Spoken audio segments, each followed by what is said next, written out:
हाँ, शिव एकेडमी में आपका स्वागत है। आज हम बताएंगे प्रेजेंट परफेक्ट कंटीन्यूअस टेंस का पार्ट 2।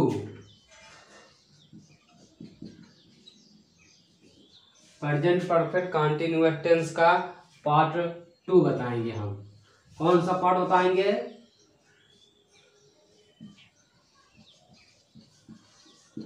प्रेजेंट परफेक्ट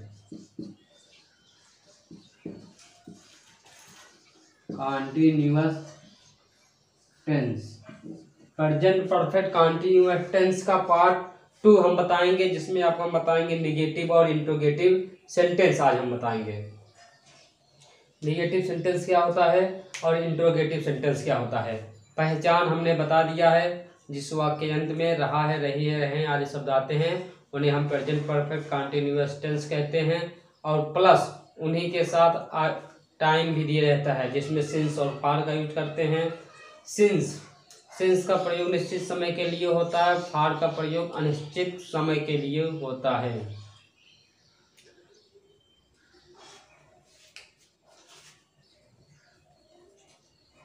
पहले एक वचन,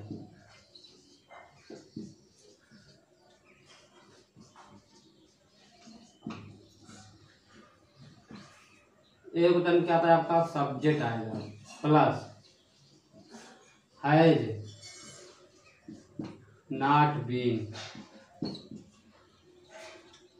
प्रेजेंट परफेक्ट कंटीन्यूअस टेंस का निगेटिव सेंटेंस हम बता रहे हैं।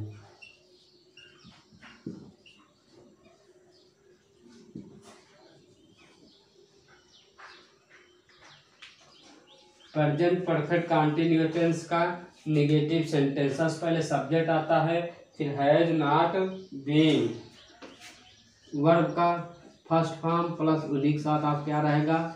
ING प्लस ऑब्जेक्ट, सिंस या फॉर प्लस टाइम। और इस ऐसा ही बहुवचन के साथ रहेगा, जिसमें प्रयोग कहते हैं वहां पे हैव हो जाएगा। सब्जेक्ट रहेगा have not plus been plus verb का first form ING plus object plus since for plus time.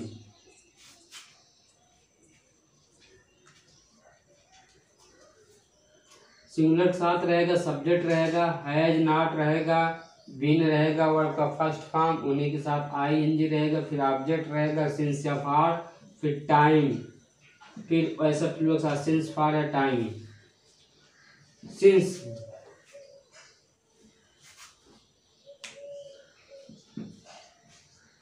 Since का पार्ट होता है, प्रयोग होता है निश्चित समय के लिए, निश्चित समय के लिए। और फार का प्रयोग होता है अनिश्चित समय के लिए।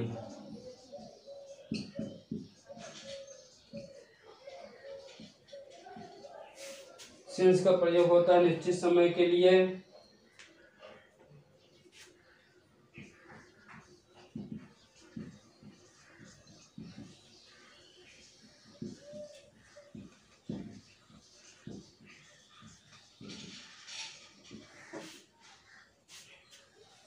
सिंस का प्रयोग होता है निश्चित समय के लिए। जो आपका सिंस का प्रयोग होता है निश्चित समय के लिए, पॉइंट ऑफ टाइम। फार का प्रयोग होता है अनिश्चित समय के लिए, जिसे पीरियड ऑफ टाइम कहते हैं। ये हो गया, इतना लिख लीजिए तो हम बताते हैं। और लाइक शेयर जरूर करें, कमेंट जरूर करें, और जो न समझ में आए हमें बताएं।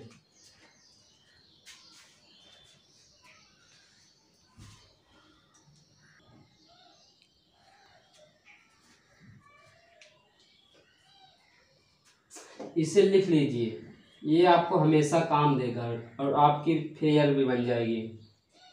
अगर ना समझ में आता होगा तब मैं बोलता भी, जो लिखता हूँ वो मैं बोल भी देता हूँ। अगर जहाँ ना समझ में आए जो मैं बोलता हूँ वो लिख लेने का। अब एग्जाम्पल हम बताते हैं सीधा।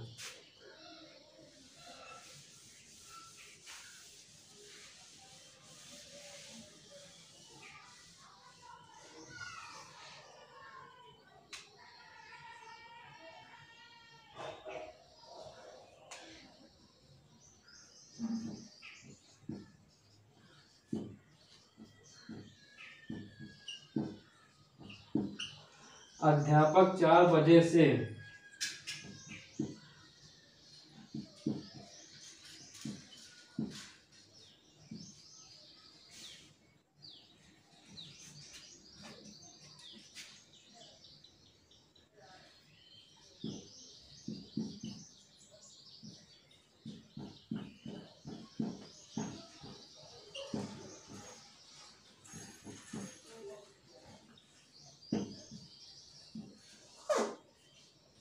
एक एग्जाम्पल ये है, अध्यापक 4 बजे से नहीं पढ़ा रहा है। दूसरा एग्जाम्पल है, वह 2 दिन से नहीं पढ़ रही है। अध्यापक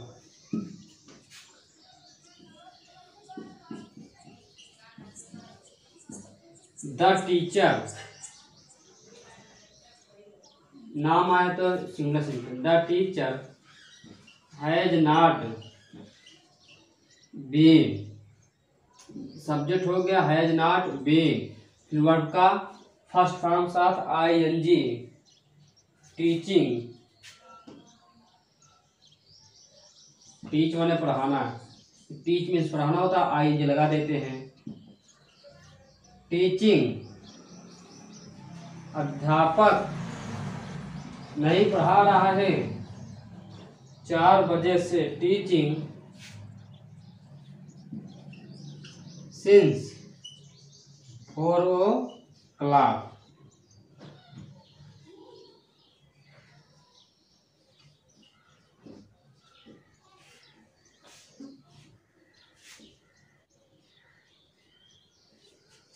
समझ में आया कि नहीं है इसे?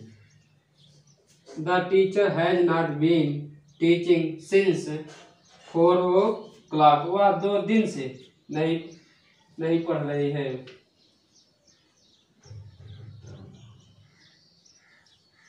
ही नहीं रहेगा, यहाँ से डाउट हो रहा है कि ये फीमेल है, सी हो जाएगा। She has not been, she has not been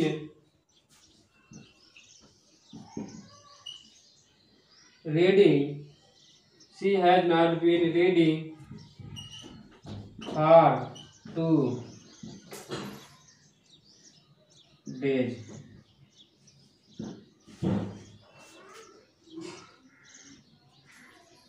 subject है she, subject she has not been reading object since for 2 days।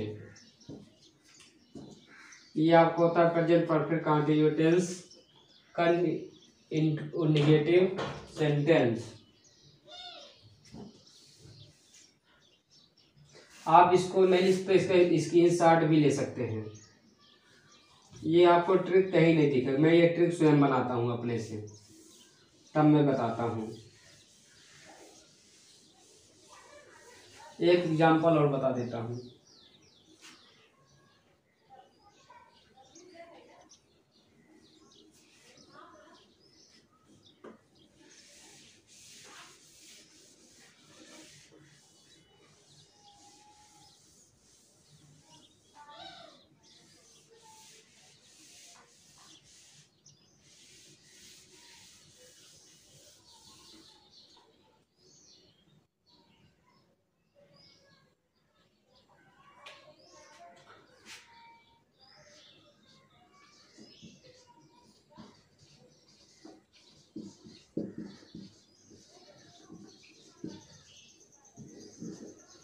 Interrogative sentence. अब हम क्या बताएंगे आपको? Interrogative sentence. इंट्रोगेटिव सेंटेंस के लिए ट्रिक देखिए।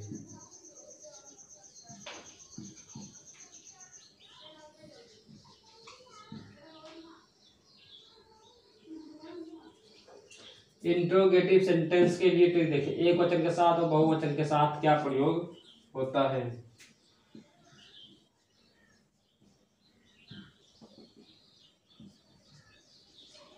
सबसे पहले हम हैज लिखेंगे, फिर सब्जेक्ट लिखेंगे, फिर उसके बाद बीन लिखेंगे, वर्ब का फर्स्ट फॉर्म के साथ हम आई एन जी लगाएंगे, फिर ऑब्जेक्ट लिखेंगे, ऑब्जेक्ट के बाद हम सिंस या फॉर, फिर उसके बाद टाइम, और बहुवचन के साथ क्या होगा, हैव लिखेंगे, सब्जेक्ट लिखेंगे, बीन लिखेंगे, वर्ब का फर्स्ट फॉर्म साथ हम I N G plus object,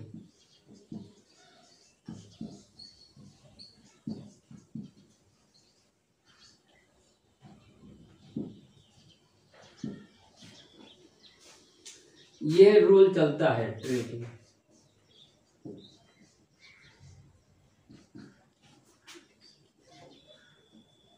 Turkey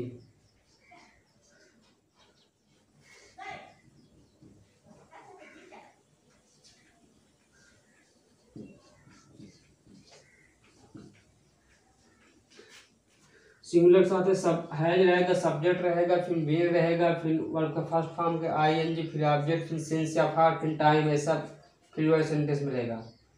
have रहेगा, सब्जेक्ट रहेगा, बीन रहेगा, वर्ब का फर्स्ट फॉर्म आईएनजी, फिर ऑब्जेक्ट, सेंस या फार, फिर टाइम। इसलिए मेरा ये ऐसा मैं सरल बना दिया हूँ कि इसमें ज़्यादा समझाने की ज़रूरत ही नहीं पड़ती है। एग्जाम्पल देखो पहला,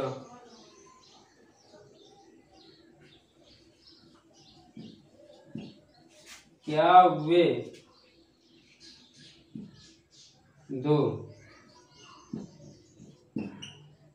वे दो दिन से इस काम को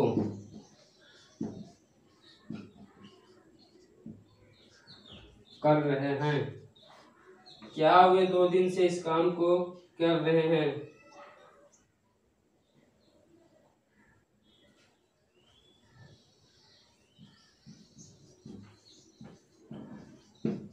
क्या वह मेरा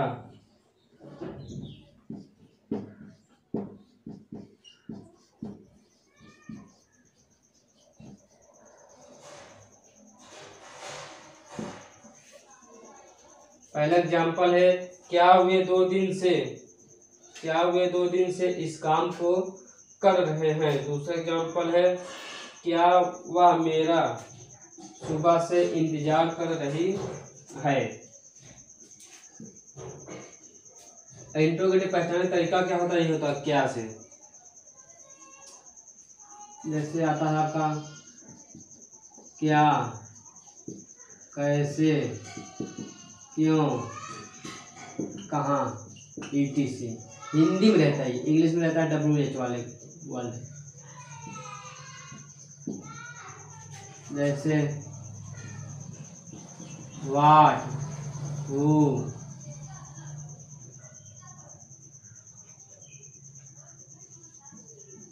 व्हाई, ऐसे बहुत से वर्ड हैं जिसे हम इंट्रोगेटिव सेंटेंस कहते हैं।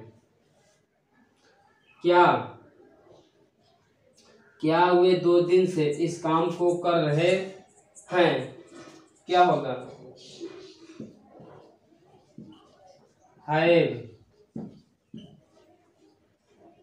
हैव आ गया, फिर सब्जेक्ट आ गया, फिर बीन आ गया, फिर वर्ब का फर्स्ट फॉर्म डू में आईएनजी लगाते हैं, डूइंग दिस वर्क, इस काम को, कब से, 2 दिन से, तो फॉर 2 डेज, ये हो गया। Have they been doing this work for 2 days. दूसरा एग्जाम्पल, क्या वह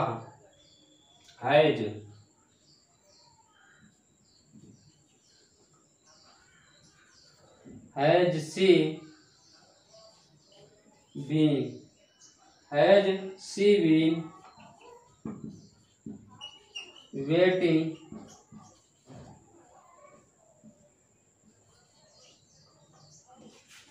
she had she been waiting for me since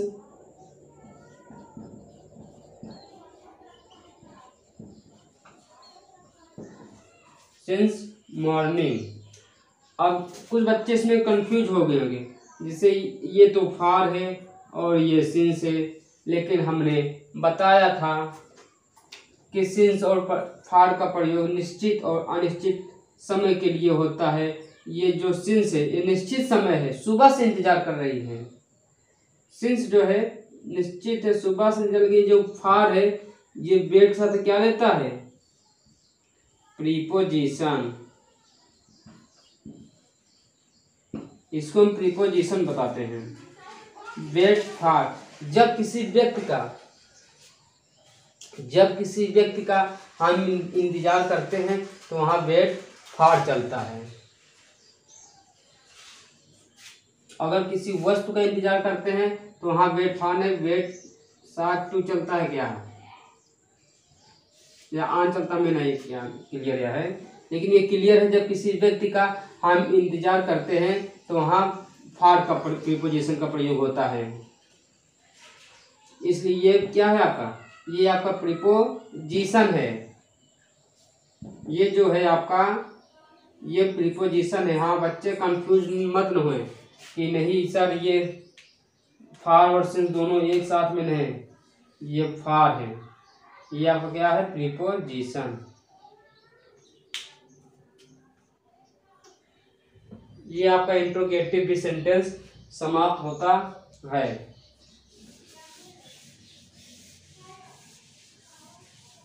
हाँ अपने दोस्तों में बताएं और सब्सक्राइब कराएं, शेयर करें, लाइक कमेंट जरूर करें, करना ना भूलें।